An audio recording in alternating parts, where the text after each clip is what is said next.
நீங்கள் டைரக்டர் அபிஷேக் மூலியம் தான் இந்த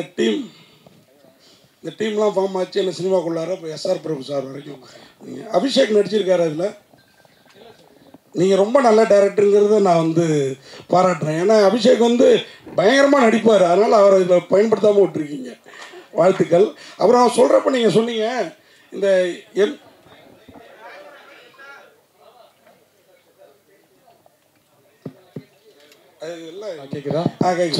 எம்ஜிஆர் நகர் மல்லிகை கடைக்காரரு சொன்னீங்க. அப்புறம் புறநானூறு அகநானூறுலாம் சொன்னீங்க. புறநானூறுலேருந்து எடுத்துருக்கீங்களா எம்ஜிஆர் நகர் மல்லிகை கடை சப்ஜெக்டா? சார் நாங்கள் என்னென்னா சொல்லப்பட வேண்டிய ஆனால் சொல்லப்படாத கதைகள் மட்டுமே, அதுதான் என் கருத்தாக இருந்தது. அதுவும் சொல்லப்பட வேண்டிய கதை, அதை ஷார்ட் ஃபிலிமாக எடுத்திருந்தேன். அது மூலமாக எனக்கு அந்த லேர்னிங் இருந்ததுன்னு சொல்கிறேன். இப்போ ஒரு கதை எடுக்கிறதுக்கு எனக்கு ஒரு காரணம் வேணும் இல்லை. ஸோ அதை தான் நான் லெசனாக எடுத்துக்கிட்டேன். அதை அர்த்தமுள்ளதாக பண்ணணுன்றது தான் லெசனாக எடுத்துக்கிட்டேன். அதான் சார். காளியன் சார், நாங்களும் இன்னைக்கு காலையிலேருந்து மேட்ரு செய்தி இல்லாமல் ரொம்ப ட்ரையாக இருக்கோம். 4 மணிக்கு ஏதோ ஒரு ஃபோட்டோ எடுத்தீங்க, உற்சாகமாக எடுத்தீங்க அப்படின்னாங்க. கலையரசனுடைய மறுபக்கம் ரமேஷ் தலக்கூடிய இன்னொரு உருவம் அப்படின்னு போட்டு விட்ருவோம். அது என்ன ஃபோட்டோ, என்ன உற்சாகம்.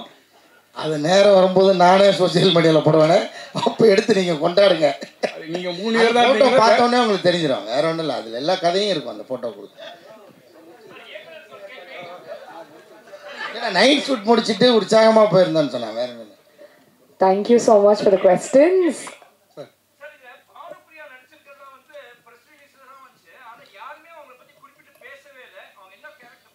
சார் பானுப்ரியா வந்து நம்ம தமிழ் சீனியர் ஆக்டர் அவங்க இல்லை. இவங்க மலையாளத்தில் ஒரு படம் பண்ணியிருக்காங்க, வேற பானுப்ரியா. அவங்க இல்லை. ஆமாம் சார்.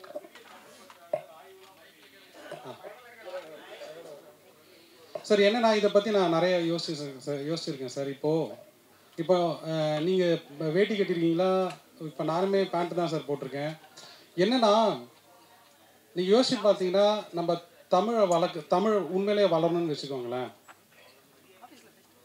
அதுக்கு வந்து ஃபண்டமெண்டலாக நம்ம வேறு சில விஷயத்த நம்ம பண்ண வேண்டியது இருக்குது. இப்போ ஃபார் எக்ஸாம்பிள் தமிழ் கற்றுக்கிட்டவங்களுக்கு என்ன பொருளாதாரம் இருக்குன்றது ஒரு கொஷின். ஓகேங்களா? இது ஒன்று. இன்னொரு பக்கம் சாஃப்ட் பவர்னு சொல்லுவாங்க சார். என்னென்னா நம்ம கதையை இப்போது இலங்கையில் போர் நடந்ததில்ல, சும்மா நான் ஒரு எக்ஸாம்பிள் சொல்கிறேன். இலங்கையில் போர் நடந்ததில்ல, அங்கே நடந்த அநியாயத்தை நம்மளால் வெளில சொல்ல முடியல. ஒரு இன்டர்நேஷ்னலாக நமக்கு ஒரு சாஃப்ட் பவர் இல்லை, ஒரு நரேட்டிவ் இல்லை. இது நீங்கள் ஒன்றும் இல்லை. இப்போது நியூ டெல்லியில் நடக்கிறது தான் பெரிய நியூஸ், நம்ம ஊரில் நடக்கிறது அவ்வளோ பெரிய நியூஸ் இல்லை. ஸோ நான் என்னோடய ரோலாக என்ன பார்க்குறேன்னா, தமிழை வளர்க்குறதுக்கும் தமிழை தூய்மையாக பேசுகிறதுக்கும் என்னை விட எவ்வளோ பெட்டர் ஆளுங்க இருக்காங்க. அதை நான் என் ரோலாக பார்க்கல. என் ரோலாக நான் என்ன பார்க்குறேன்னா, அவங்க படுற கஷ்டத்தை, அவங்க பண்ணுற ரிசர்ச்சை நான் மற்ற மொழிக்கும் மற்ற கல்ச்சருக்கும் எடுத்துகிட்டு போய் சேர்க்கணும்னு நான் நினைக்கிறேன். அதுதான் என்னோட ரோலாக நினைக்கிறேன், அதுதான் என் ஸ்ட்ரென்த்தாக நினைக்கிறேன். Thank you so much, sir. Time constraint nalla we'll have to wrap up.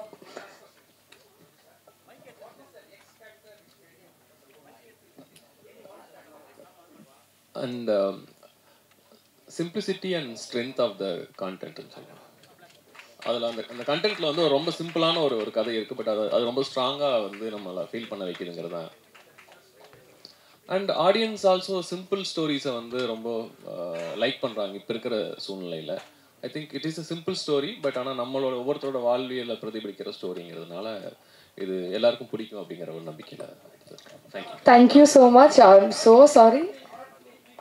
Sir, so sorry.